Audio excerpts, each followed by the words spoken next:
এটা আখিরি জমানার নমুনা, নলে পৃথিবীর নজিরবিহীন। মুসলমান কখনো জ্বালাইতে দেখছেন? মুসলমানদেরকে কখনো ফোড়ায়? মরার পরে কাউকে ফোড়াইতে দেখছেন? আমাদের বাংলাদেশের নজিরবিহীন তৌহিদি জনতা নামে একদল আছে যারা উগ্রবাদী তারা আমার কথা হলো বিচারের মালিককে, সে মরে যাওয়ার পরে তার সমস্ত বিচার করার মালিককে। ওরা কত বড় বর্বরতা! মুসলমান নাম এরা হতে পারে না, কারণ জ্বালায় হিন্দুদেরকে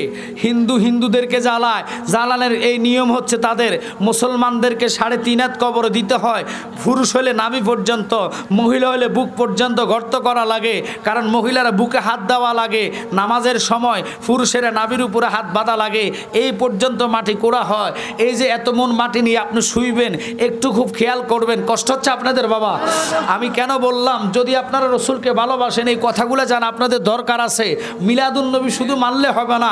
ওরা যে আমাদেরকে বেদাতি বলে, ওরা আসলে নিজেরাই বেদাতি। কথা বলেন ঠিক কি না? ওরা শুধু বেদাতি নয়, বেদাতির উপরও যদি কোনো দলিল থাকতো আমি ওটা মাইরা যেতাম।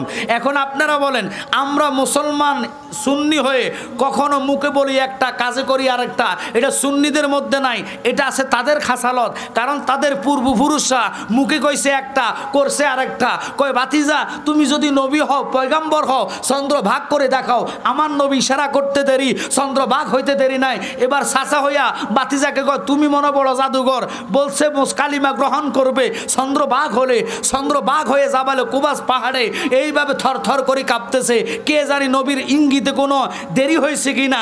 যদি দেরি হয়, চন্দ্রকে আমার বেয়াদবি হলে, আল্লাহর সাথে বেয়াদবি করলে খোদা মাফ করবে, নবীর সাথে বেয়াদবি করলে মাফ চাইবো কার কাছে? কোরআন কয়, যা উকা ফাস্তাগফিরুল্লাহ ওয়াস্তাগফার লাহুমুর রাসূল। আল্লাহু আকবার কম। এখন এরা জায়গায় জায়গায় রসুলের সাথে বেয়াদবি করে কি করে না?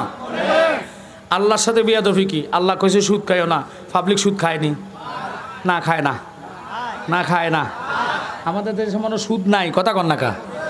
দিন দিন সুদের হার বাড়তেছে না কমতেছে? তো এবার আপনারা বলেন, দোয়া চাইলে হইব কবুল কেমনে? সুদ আর নবীজি বলে মার সাথে জিনা করা এক গুনাহ। এখন এটা মানুষ জানে, মুখে কইব নাউজুবিল্লাহ, আল্লাহ তুই মাফ কর, খাইতাম না, কিন্তু আসলে নিজেরা খাইতেছে। এমনে খাই না এমনে খাই। তো দোয়া যে চাইবেন, দোয়াটা হলো রহমত, পবিত্র জিনিস পবিত্র জায়গায় বসে, পবিত্র জায়গায় আসে, অপবিত্র জায়গায় যায় না। এই জন্য এখন ছেলে বাপের কথা শোনে না, ছেলের হাতে বাপ খুন হচ্ছে, কত জায়গায় শিক্ষকরা অপমানিত হচ্ছে। আপনারা জানেন, নখ পড়ে যাবে, চোখ 1 সপ্তাহ লাগে না, 3 দিনের ভিতরে চোখ গলে যাবে, ফ্যাট ফুটে যাবে, সব কিছু মাটির সাথে পোকা। আপনার শরীর মরার পরে 24 ঘন্টার ভিতরে দেহ থেকে একটা পোকা বাইরে পায়খানা রাস্তা দিয়ে, ওটা আমাদের চোখে দেখা যায় না। এটা সায়েন্সের কথা। এখন ওরা সায়েন্স মানে, অলি আল্লাহর পাওয়ার মানে না। অলি আল্লাহ যদি না হইতো বেটাটার দেহ ফসে যেত, কথা কন না কা? কিন্তু আগুন দিয়ে জ্বালাইছ, আল্লাহ তো চাইলে এটার বাঁচাইতে হবে। তা আল্লাহ না কইছে, মান আদ আলী অলিয়ান ফাঁকা দা জান্ত বিল হরফ। এটা হাদিসি কুদসির কথা। কিন্তু আল্লাহ তো এখন দেখাবে না, কারণ এটা আখিরি জবানা। আর কথা কন না কা? এখন হ্যাঁ, আমি বলি না। এখন আপনারা বলুন তো, যদি আল্লাহ চায়, এখন যদি এডিকে ধরে, এডিকে তো সোজা তারার মতন হয়ে যাবে, কথা কন না কা? তবে মাওলার খেলা, লাস্টে ধরবে আল্লাহ, বেশি সময় নাই।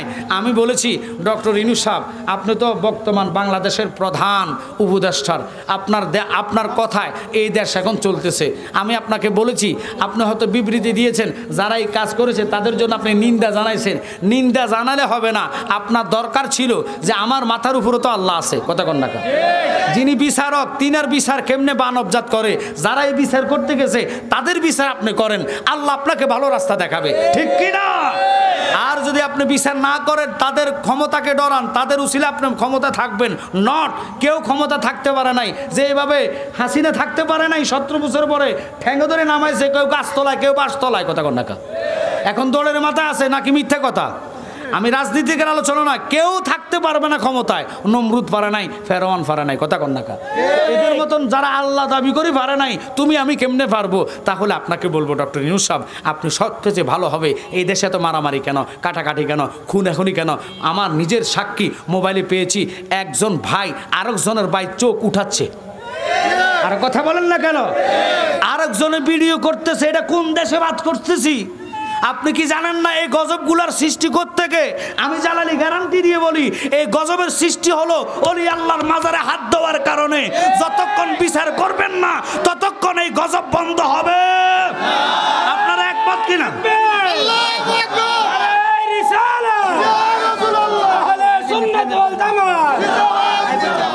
আমাদের দেশের কিছু লোক আছে মুলুম্বি নামে শয়তান, কথা কন্যাকা। এরা কি করছে দেখেন, আজীবন আমাদেরকে কইছে আমরা মাজার পূজারি, কথা কন্যাকা। আপনারা মনে শোনেন নাই কথাটা, সৌমনির মানুষ কথাটা মনে শোনেন নাই। আশেপাশে আমাদেরকে সুন্নিদেরকে দেখলো কেডি মাজার পূজারি ভণ্ডা, কথা কন্যাকা। আচ্ছা আপনারাদেরকে আমি বলি, আমি ফায়জাগা কথাটা বলি, এখন যারা আমাদেরকে পূজাকারী বলছেন, আল্লাহ নিজে কয় যার জন্য গর্ত করবে ওই গর্ত তুমি নিজে পড়বা। আজীবন আমাদেরকে এই তহমত দেওয়ার পরে আল্লাহ নিজে তাগর উপর তহমত দিয়েছে। কোন তহমত? তারা মন্দির পাহারা দেয়, মসজিদে আগুন দেয়। কয়েকদিন আগে সিলেটের একটা মসজিদে আগুন দিয়েছে কি দিছে না? আর কথা বলেন না কেন?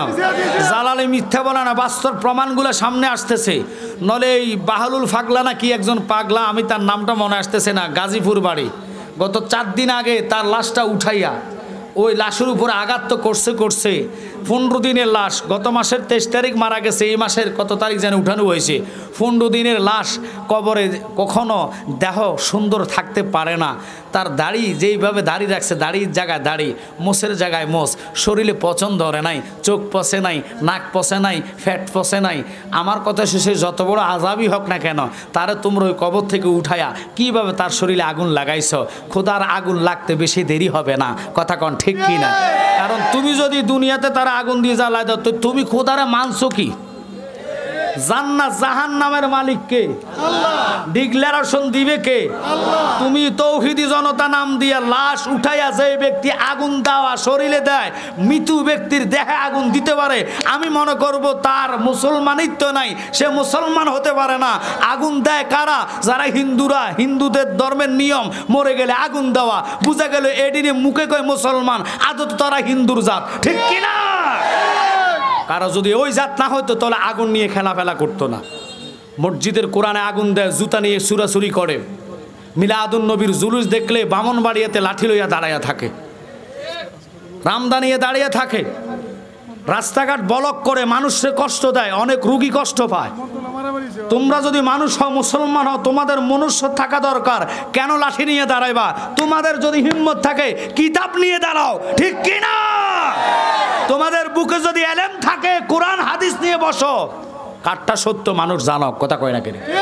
কিন্তু তোমরা বুঝা গেছে লাঠি নিয়ে, ছুরি নিয়ে, দাও নিয়ে, রামদা নিয়ে দাঁড়ায়া, বুঝা গেছে তোমরা তো আসলে শয়তানের জাত, শয়তানের দল। এগুলাই চিনে নবীর যারা ভালোবাসে, আশিক রাসূলের অন্তরে কখনো লাঠি ছোড়া আসতে পারে না, ইমানের প্রেম বিনিময় আসতে পারে, ঠিক কি না? আমার